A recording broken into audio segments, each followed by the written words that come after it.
now begin the 2013 SSK International Conference on Human Rights. We will first start off with a welcoming address from Mr. Jong-hoon Oh, Dean of Graduate Studies of International Studies at Korea University.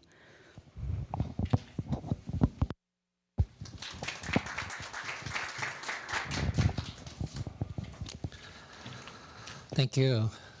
Hello, my name is Jong-hoon Oh, and I'm the Dean of Graduate School of International Studies.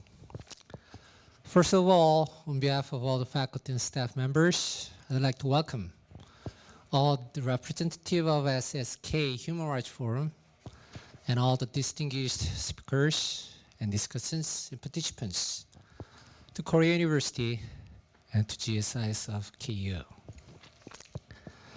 The GSIs of KU was launched in the year 1991 as a Korean government's globalization drive, with 88 number of students and 8 faculty members. And now, including Division of International Studies, we have about 600 number of students, and half of them are from abroad. And I'm so proud that we have about 60 top-class faculty members drawn from all parts of the world. And the International Human Rights Research Center is one of the most active and prominent core organizations we have. And SSK Human Rights Forum, since its establishment, has been collaborating with us for various events for more than 3 years. And without a doubt, this close relationship will continuously grow with more significant and stimulating issues in human rights. Last but not least, I'd like to congratulate SSK Human Rights Forum for its successful international conference with such a remarkable title, The Dynamics of Human Rights Diffusion.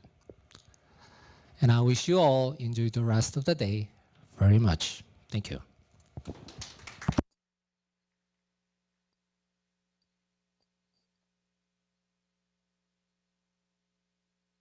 Thank you, Dino. Next, we will hear from Professor Chang-nok Seo from Korea University. He will give his keynote address.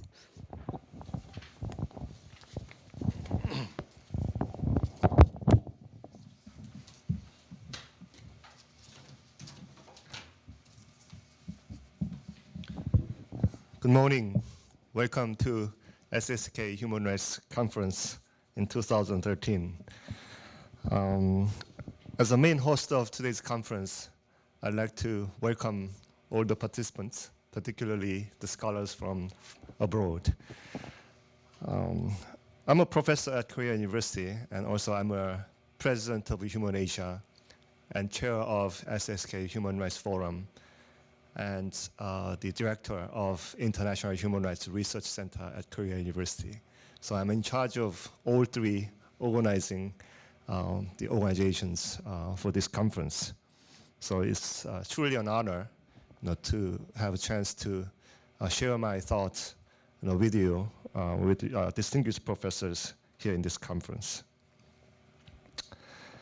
The diffusion of human rights is a topic with which we have been struggling for years in our forum, and our research has focused particularly on diffusion of human rights in the field of law and institutions, education, public awareness, and the social movements. The diffusion of human rights worldwide is an important topic in the study of human rights, as documented and demonstrated by numerous studies. The neo-institutional and constructive line of research has made a significant contribution to this topic in the past, and still remains one of the main contributors to this ever-growing field of study. In fact, some of our international participants, such as Professor Ramirez, Professor Tsusui, Professor Bromley, are the few of many scholars who have laid down the foundations in this study. To support and ultimately conform this global trend in human rights diffusion, our multi-annual collective research suggests that Korea is not an exception in this global movement. This can be seen through our recent research on a number of cases. The first question we have raised in our research group is how Korea has been working as a global human rights actor. For one, there has been an increasing interest and understanding of human rights within Korean society in the past decade. Koreans are becoming more keenly passionate on the area of human rights. This has been in due part to the increasing amount of media coverage on human rights since 1990s. The recent cognitive study verified that Koreans are more knowledgeable on human rights practices, both within the nation and international arena. As such, Koreans now have ability to become even more greatly active in the field of human rights and provide better solutions in alleviating human rights violations worldwide. Despite these increasing improvements, a problem still remains. We still have very limited knowledge on the dynamics of human rights diffusion. In other words, we cannot explain the reasons that are prompting this unequivocal expansion of human rights.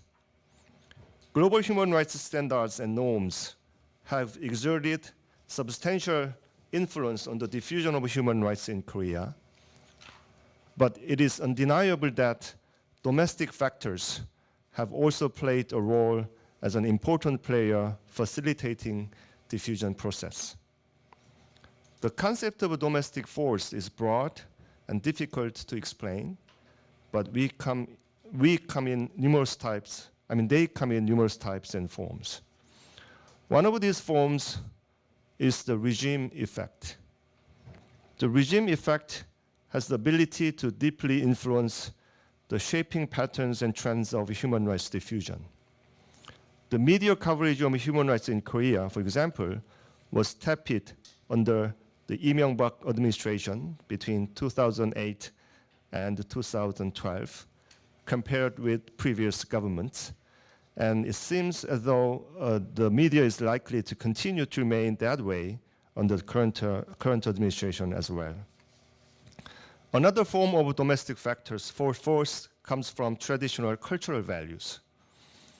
The emphasis on social order, harmony, authority in Korea has had immense influence on processes of human rights diffusion, while it has slowed down the pace through acts such as approval of corporal punishment and revealing the identity of criminal suspects. Domestic economic fluctuations have been another factor that has had substantial effects in human rights diffusion. It has been quite notable in the trajectory of human rights in Japan, as the lost 10 years during 1990s not only had a detrimental effect on national economy, but also on human rights observance and diffusion within the nation. There are a variety of domestic factors that influence the rhythm of human rights and overall governance within Korea. Nevertheless, my research shows that the growing participation of civil society groups has played one of the main roles in the topic of human rights diffusion in Korea. Most of the ratification of international human rights treaties were initiated and controlled by the government, maintaining the top-down approach in governance until 1990s.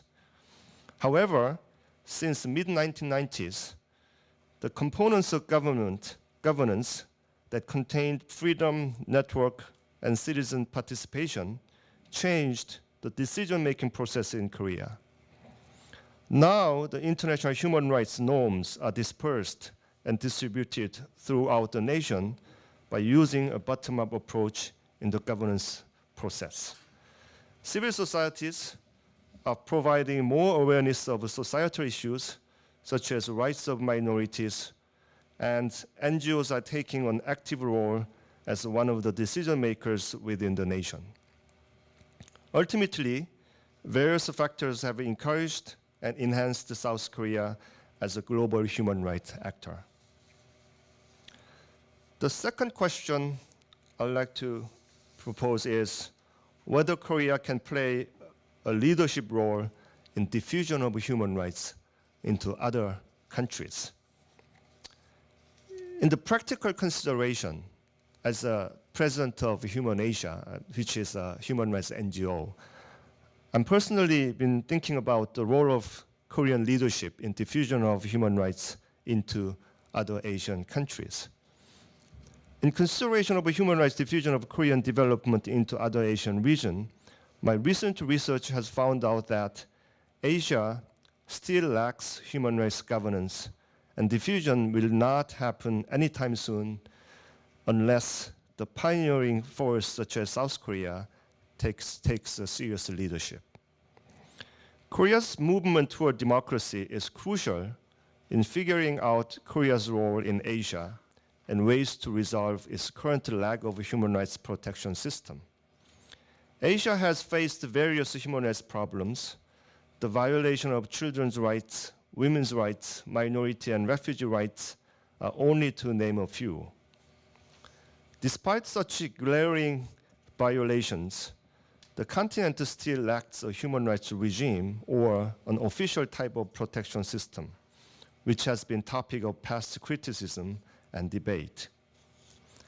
In 2009, ASEAN Intergovernmental Commission on Human Rights was established for human rights protection in Southeast Asia, but it has been widely criticized for the decision and execution of the organization has been decided top-down with lack of transparency.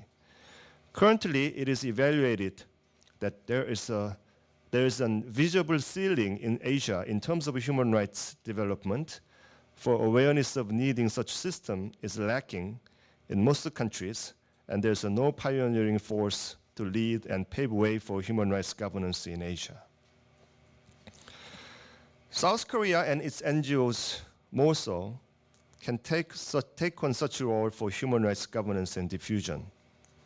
However, due to political polarization, national interests, and political ties to international society become barriers to Korea's taking leadership role in this field. Therefore, direct involvement of government seems ineffective to naturally diffuse human rights in Asia. The third question I'd like to share with you is about how to devise human rights policies. The devising human rights policies based on the understanding of diffusion of human rights is one of the research topics of our research group in the future. So I'd like to share some of my thoughts with you. In terms of human rights policies, so-called politicization of human rights has been criticized. Often cases, the policies were influenced and modified by domestic political interest. We need to remind the concept of principled politics claimed by Greedy, which asserts the significance of politics to be shaped and implemented around the principle of human rights, not domestic interest of states gains more significance. My recent study on North Korean human rights policies proves that human rights policies could work more effectively when policies remain neutral positions among various interest groups. When human rights are politicized, the direction of policy becomes emphasize certain part of human rights and makes the full implementation of human rights impossible. Meanwhile, while the characteristics of human rights itself is indivisible and inseparable, the history of human rights differentiates civil and political rights and economic, social, cultural rights according to the international environment that shaped discourse on human rights. Conventionally, civil and political rights tend to trump over economic, social, cultural rights in human rights area, along with the deep relationship with the conservative political perspectives. And this has been the case for human rights policies in North Korea. But my research shows that the balance between two is going to be extremely important for effective policy implementation in the future. The study of human rights is not a one-dimensional field. In order to improve the human rights situation fundamentally, close cooperation is necessary amongst a various number of actors. This includes collaborative efforts between actors that include the state, private sector, international organizations, and NGOs within civil society. The South Korean context, both global and domestic factors have played influential roles in creating awareness and implementing human rights issues. Creating awareness has not only encouraged civil society to act upon certain issues, but government and private sector as well. All these factors came together to work as one cooperative human rights unit. And as such, the nation has been growing as an effective human rights actor in the global realm. Now South Korea not only has potential to be an individual human rights actor, but take on a role as a human rights leader in the Asian region in terms of both diffusion of human rights and an actor in implementing human rights regime of Asia. Having said that, I'd like to propose that this year's SSK International Conference on Human Rights seeks to explicate the causal complexities involved with human rights diffusion at both the national and international levels by examining the different fields of law and institutions, education, cognition and attitudes, and social movements. It is going to be a long journey, but it will be effective and beneficial, and I believe that this conference will play a crucial step in helping us take a big step forward in the future. Thank you very much. I'm very much looking forward to learning from all of you today. Thank you.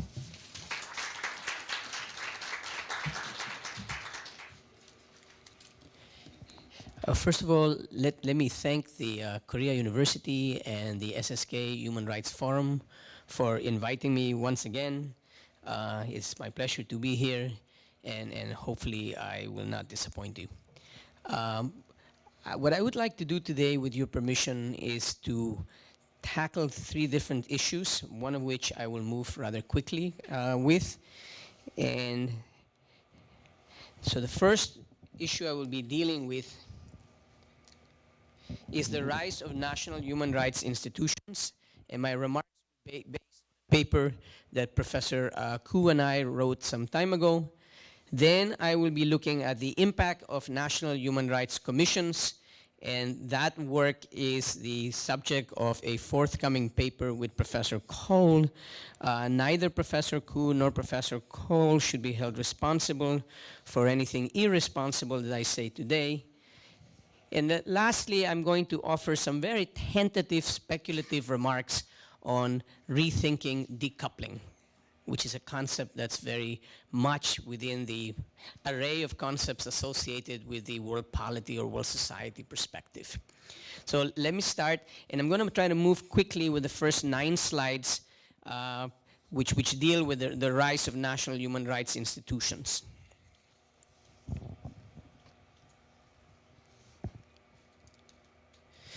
So there are 3 different categories of national human rights institutions. There are the ombudsperson, and that's the first kind of human rights institution we're dealing with. It's now called a human rights institution. It really started in the 19th century, really not with a human rights focus, but with a focus on good government, with a focus on good administration. So it doesn't have a human rights mandate historically, although increasingly it has moved in that direction.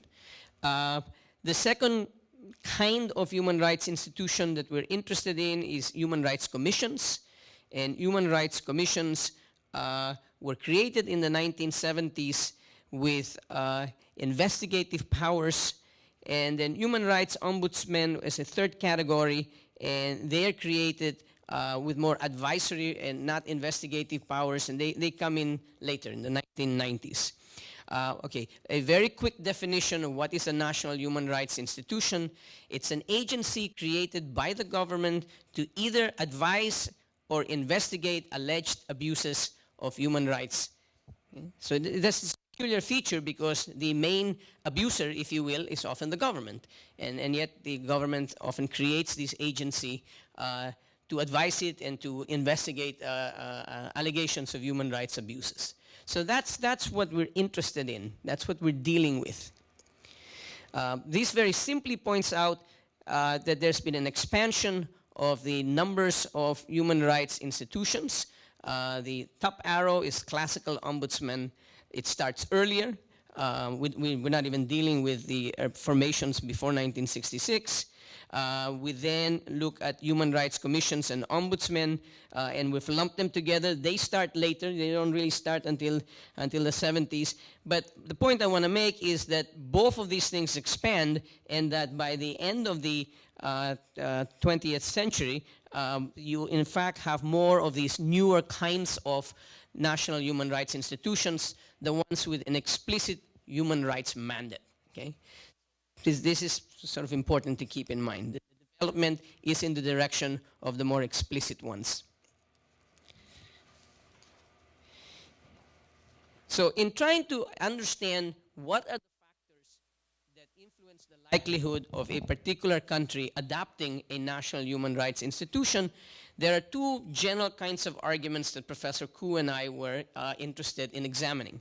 On the one hand, there are neo-realist arguments that say, take a look at national economic and political structures, and take a look at historical legacies. Those are the main sources of influence. Often with the idea that the less costly it is to create this particular kind of organization, the more likely it will be adopted, kind of rational choice imagery.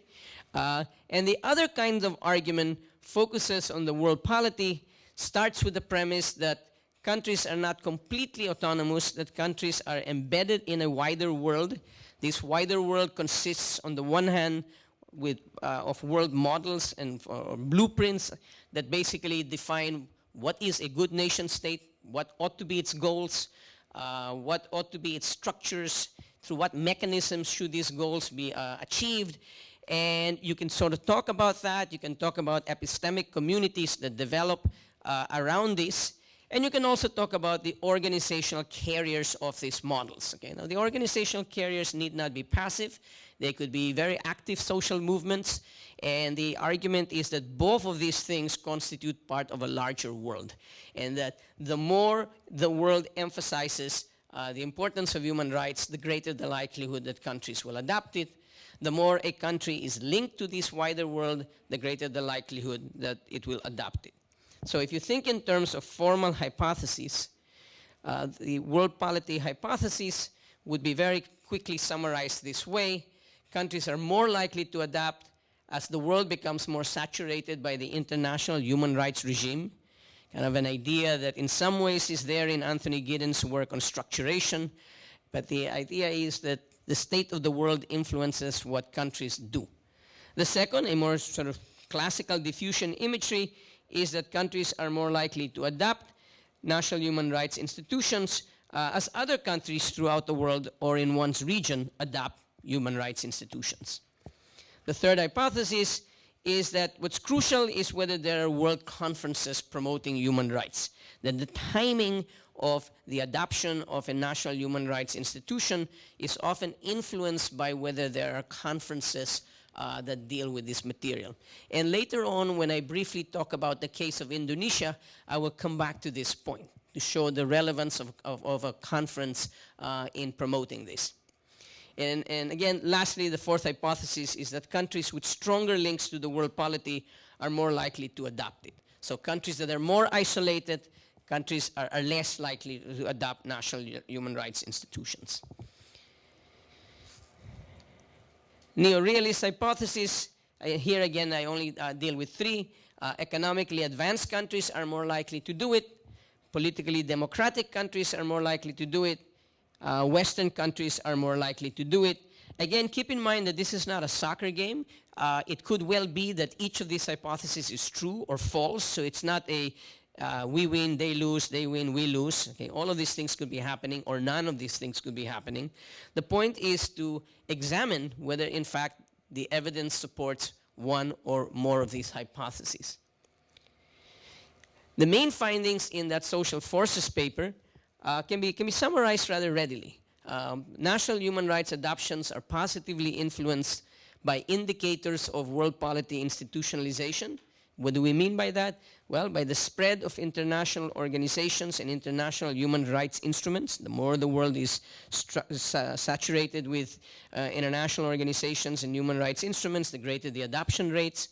By the adoption practices of other countries, classical diffusion idea. And lastly, by the timing of international human rights conferences. We also find that they are positively influenced by how much a country is linked to the wider world via international non-governmental organization memberships, a measure of linkage to the wider world. Not the best measure in the world by any stretch of the imagination, but one that has been increasingly utilized by researchers in this particular line of work. And lastly, it is true that national human rights adoptions are positively influenced by democratic regimes, a point alluded to earlier with the remark that regimes are important, but not by how wealthy they are and not by whether they're Western countries. So it matters whether it's a democratic regime, it matters less whether the country is wealthy or whether the country is Western. Again, the reason I emphasize the Western is as we move further down, I'm going to make the point that if a particular human rights practice is seen as Western, it's more problematic than if it's seen as a genuinely universalistic human rights. This is a table. I'm not going to go through each of these coefficients because if we want to go to sleep, there's medication we can use rather than going through this. All I want to highlight is if you look at the sixth model, the support for the idea of world polity institutionalism is pretty strong. That index effect is significant at the 0.001 level. This is the appendix table in that social forces paper by Professor Koo and myself. And I just want to highlight that. Okay?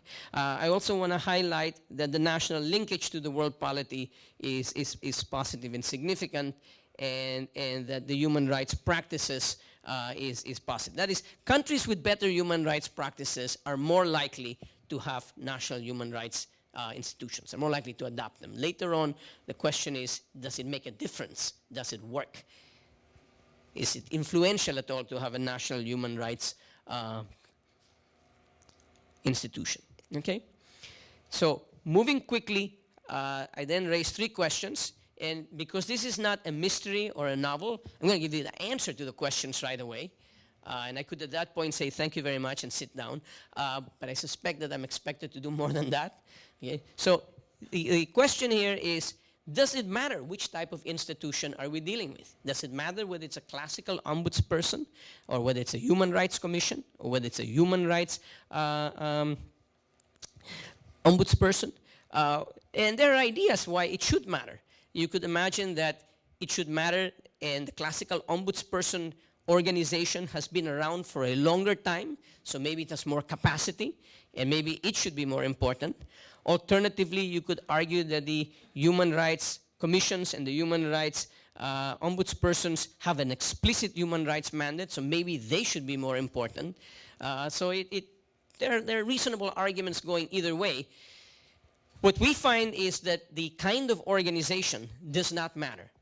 That what does matter is what kind of human rights outcome are we talking about. And in a moment, I will distinguish between two different kinds of human rights outcomes, two different kinds of human rights issues, if you will. And lastly, the third question is the impact of human rights institutions linear? And the answer is no. And that's very disappointing because we all like linear arguments. We're trained to think in terms of statistical models that presuppose linearity. And we're going to make the case that for good substantive reasons, not simply as an artifact of modeling, the impact of human rights institutions is not linear. Okay? And I hope to make clear what that means in substance. Okay. So what are the two main findings of this particular line of research? This paper that I have with Professor Cole, which is going to be published by the American Sociological Review sometime later this year. Okay, the first sort of point to keep in mind is that all types of human rights institutions improve long-term physical integrity outcomes, but not civil and political rights practices. Okay? So what do we mean by physical integrity? Well, we mean things like being free from torture, free from arbitrary imprisonment, things that have to do with direct impact on the body, on the human body.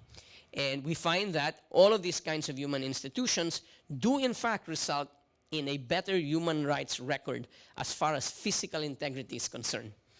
But they do not have the similar effect when we look at civil and political rights. And what do we mean by civil and political rights? Well, we mean freedom of speech, freedom to vote, freedom of assembly, freedom to worship as one pleases. Okay, so a crucial sort of finding is that it makes a difference what kind of human rights outcome one is dealing with. Okay, and these particular commissions work, but they work with respect to physical integrity. I will subsequently try to provide a rationale for why is it the case that it matters and it works when it comes to physical integrity and not as regards civil and political rights. The second main finding is that time matters. That the initial impact of the establishment of these institutions is actually an increase in abuse levels followed by improvements. And what we mean by that, and we'll explore that further, is that there's an initial increase in reported abuse followed by an actual improvement. Okay? So the initial impact might surprise you. We actually see an increase in, quote, human rights abuses, but it's followed by improvement, which is to say the impact is not linear.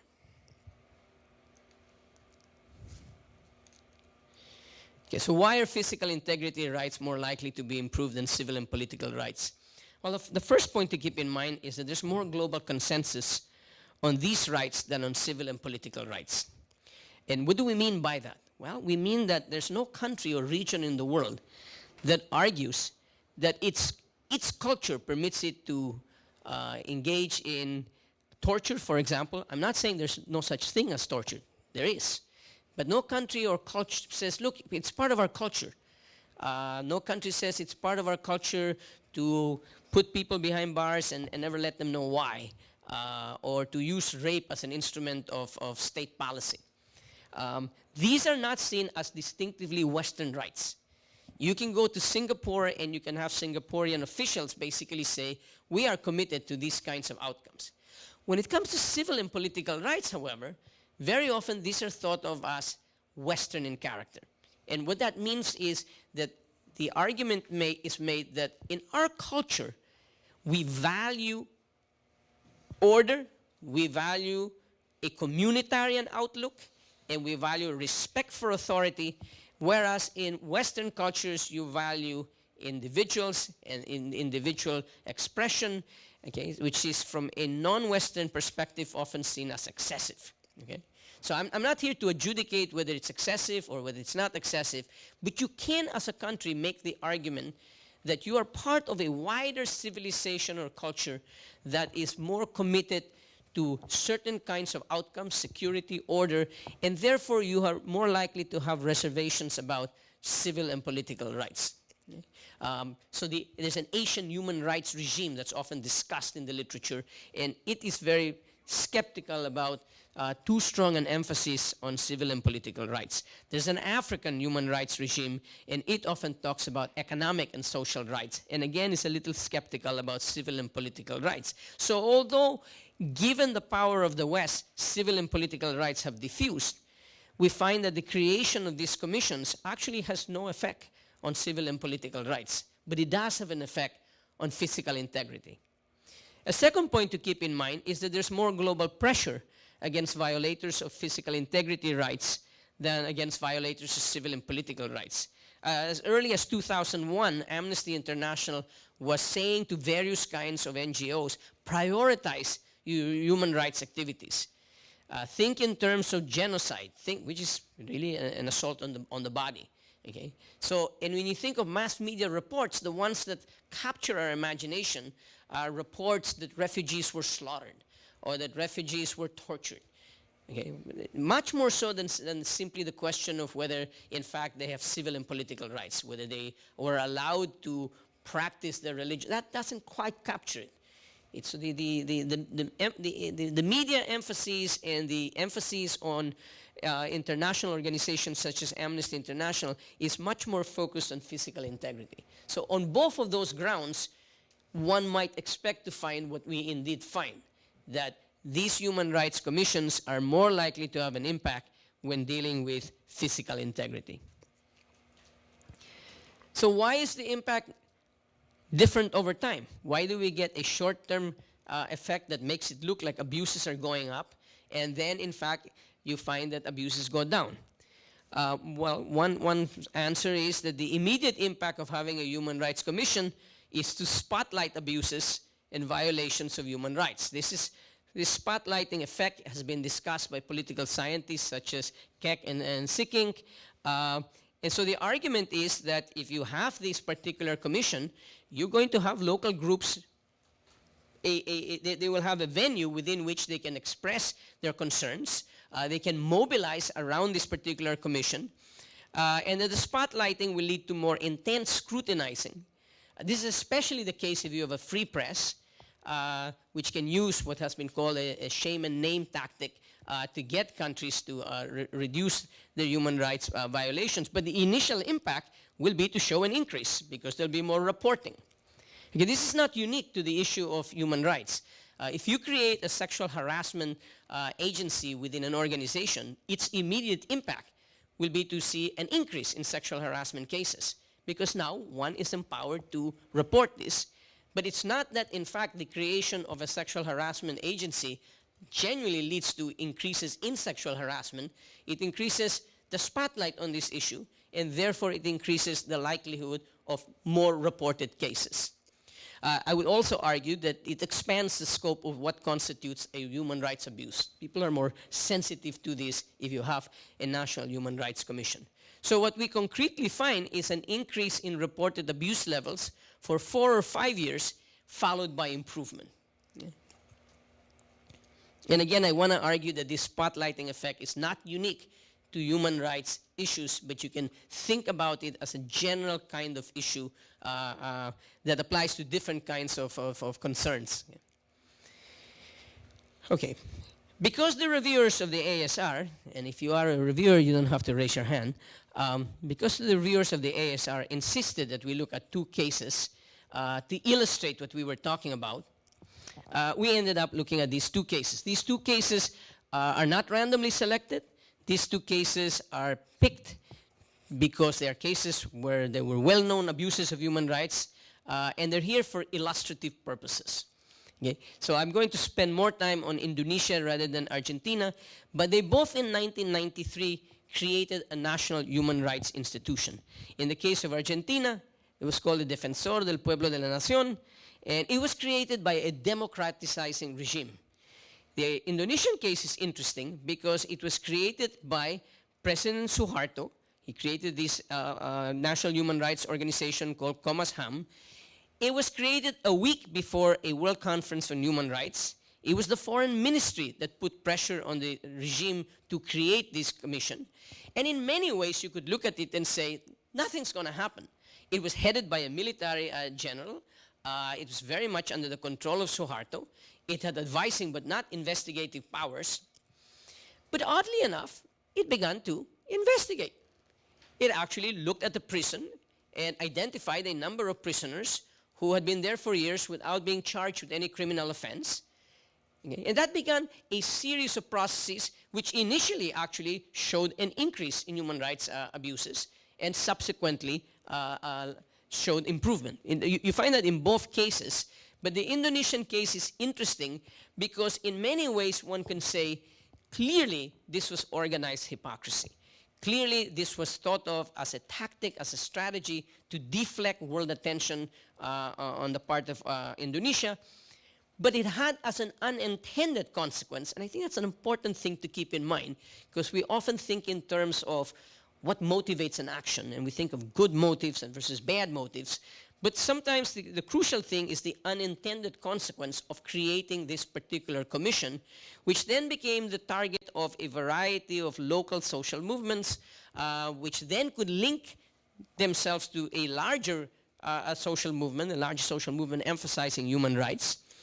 And so one way of thinking about this is that there's an old English saying, the road to war is paved by good intentions. And here we take that saying and we turn it around and we say, the road to a better human rights record can be paved with bad intentions, meaning there can be unintended consequences of creating this National Human Rights Commission. Okay, if you think in terms of how do we think about decoupling, at the heart of the neo perspective and its application, the world society or world polity perspective, is the idea that over time a variety of national principles and policies are going to look similar, including national structures. So the kind of cabinet, the kind of government agencies that you find will begin to look similar over time. There will be certain kinds of commitments that will look similar. Okay? So that's one of the images, that institutional isomorphism, because in fact these nation states are creating constitutions, adopting laws, creating organizations, very much attuned to the wider environment, often with very explicit advice from international consultants. Okay? Isomorphism is the idea that there will be loose coupling, that if you look at practice, practice will deviate from policy. And part of the argument is it will deviate from policy because the policies were never constructed with local conditions in mind. So that's a standard kind of feature in these kinds of arguments. I think that the next generation of studies needs to actually think through when are we going to get decoupling, when are we going to get more coupled. I think we need to get past the idea that decoupling always means organized hypocrisy, okay? Which is an idea that you find at the level of organizations by Neil Brunstam, and then Steve Krasner uses it with respect to countries, and it's very appealing. Look at the case of Indonesia. Clearly, in some ways, this was organized hypocrisy, but it had an unintended consequence. Okay? So I think the challenge is to think through decoupling. And there are two sort of ideas that come to mind. The first is to distinguish between domains in which there is world consensus taken for granted and those where there is less world consensus. And one of our findings suggests that when there is less world consensus, you're going to get more decoupling.